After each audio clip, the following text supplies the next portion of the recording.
Shin Megami Tensei 5 released in November of 2021, and I loved everything about the game. From its insanely good soundtrack, which instantly became a top 3 ATLUS soundtrack of all time, to its combat, which instantly became my favorite combat of all time in a role-playing game. I think it's fair to say that Shin Megami Tensei 5 Vengeance would be up my alley. Not only is Shin Megami Tensei 5 Vengeance the definitive version of SMT5, but it's also peak ATLUS and peak Shin Megami Tensei in my opinion.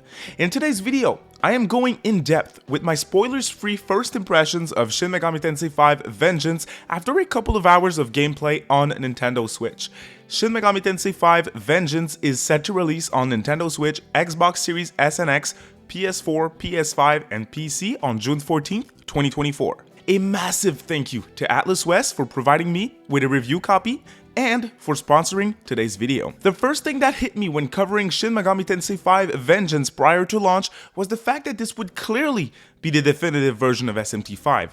Not only does it feature awesome quality of life improvements like a save anywhere feature, an over-the-head view option where you can quickly and easily see a bird's eye view, and an automatic battling feature which allows you to quickly grind through battles without any effort if you'd like to. When you first boot up the game, it asks a choice of you, whether you want to play the game through the canon of creation route, which is basically the original SMT5 story that came out in November of 2021, with of course the quality of life improvements of Vengeance, or you can pick the canon of Vengeance route where there is significant changes and additions made to the original story. Since I played a ton of SMT5 on Switch over the years, I instantly picked the canon of Vengeance route to be able to experience the most new content. After only an hour of game time, I met a brand new character with Yoko Hiromine, and I got a new look at what I'm certain will be one of the best new additions to that game with guest characters in battle. Not only did Yoko join me in a battle against a brand new sick looking boss, but returning character Yuzuru Atsuta also joined battle as a controllable party member. This first battle with guest characters was a treat, and I'm already looking forward to having more of these expanded battles in the future. I have to say, after only a few hours of playtime, the few scenes that I saw with the main cast of SMT5 Vengeance really expanded on them, and it gave me hope for a bigger focus on character development this time around. We already got a look at a bunch of characters that are part of the Quaditsu, aka the Goddesses of Vengeance, and all of them are so good looking. I'm extremely intrigued to see what role they will play in this story.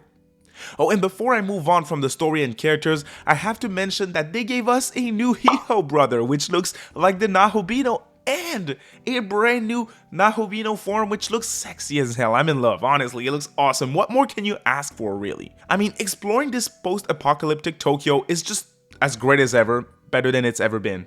From all the new demons that I've seen, I can already tell that I'm going to be in love with this new lineup of demons. With over 40 new demons, SMT5 Vengeance is sitting at roughly 270 demons to recruit, all with different looks and feel.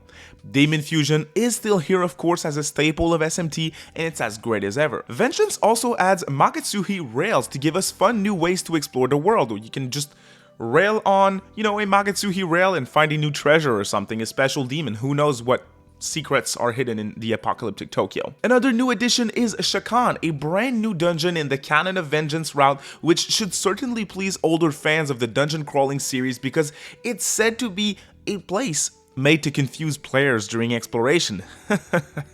I'm looking at you, Strange Journey. ATLUS has also told us that they added a new Shinjuku in Dahat, which seems to be very large overall and should certainly add to the feeling of exploration in Vengeance. In terms of new additions to Vengeance, I'm looking forward to discovering Demon Hunts, which are places where the Nahobino can go to interact with demons through discussions and also to spend more time with friends and party members, and this is supposed to help you improve your main character, your Nahobino.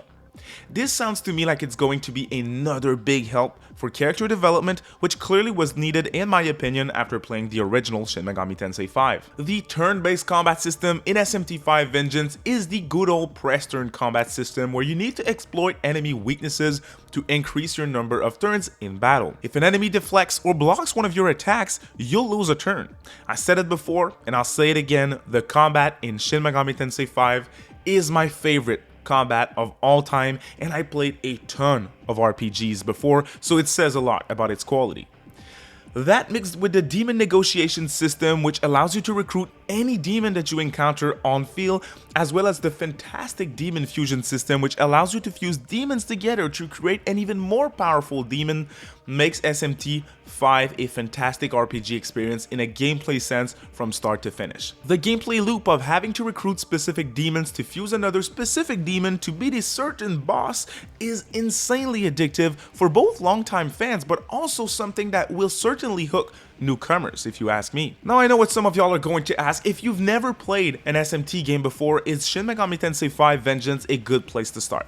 With the ability to save anywhere, different difficulty options and settings, and a ton of quality of life improvements, and also, most importantly, zero requirements of prior SMT experiences or knowledge to enjoy and appreciate the story of Vengeance, makes me totally comfortable to say that it's a fantastic place to start, probably the best place to start with SMT in 2024, and that's without any hesitation. In terms of visuals and performance, if you guys know me, I'm definitely not a performance type of guy, so it was easy for me to pick the Switch version of Vengeance for review.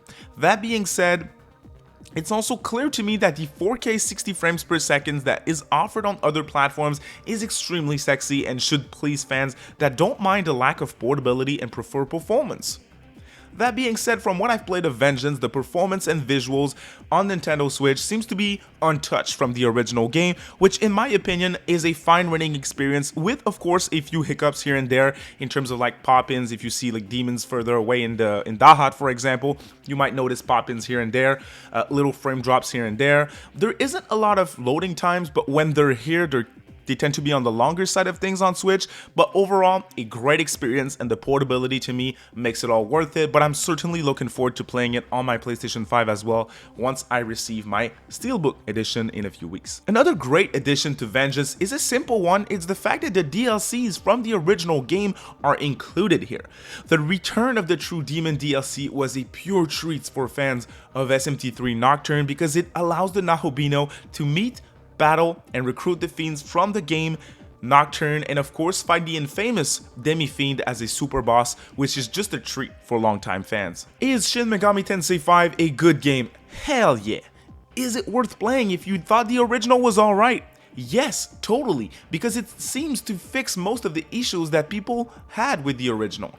The combat is just as fantastic as ever. The soundtrack was already peak, and now it's expanded upon. That's just unbelievable if you ask me. Team Maniacs and ATLUS gave us more character development, a bigger and better story focus, and overall better performance if you choose a platform for performance, so it's the definitive edition of the 5th mainline installment in the SMT series.